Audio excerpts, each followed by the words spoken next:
सुने बोलते हलकारी हवजो मामा संसारी दिलवानी हलकारी हवजो मामा संसारी दिलवानी हवजो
अभी तो जवानी है गौरी नारी चक चक चक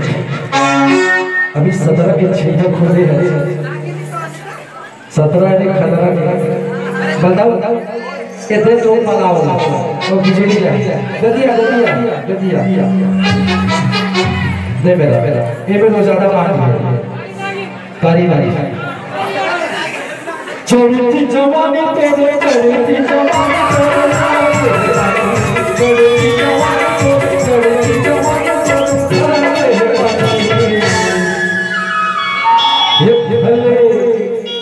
कारी हवजो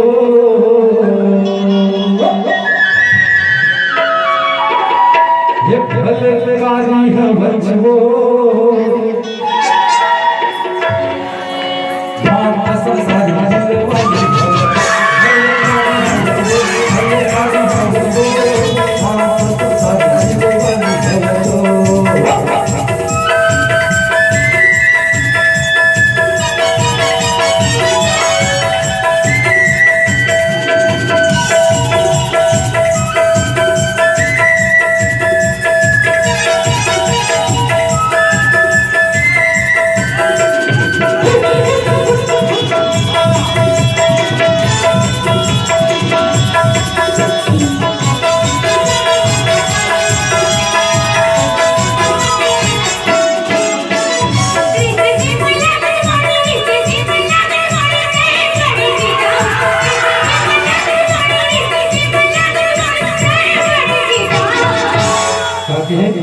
ये भलकारी हवगा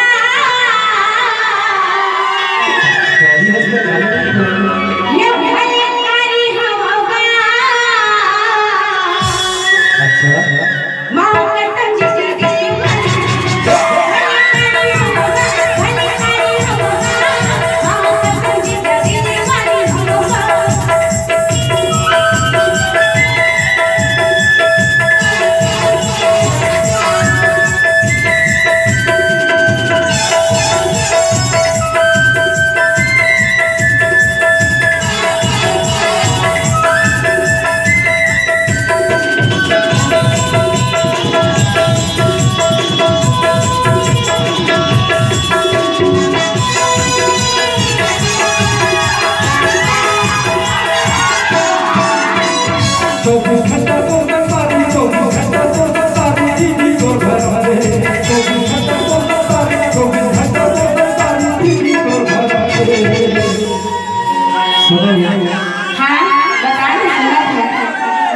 तो दीदी के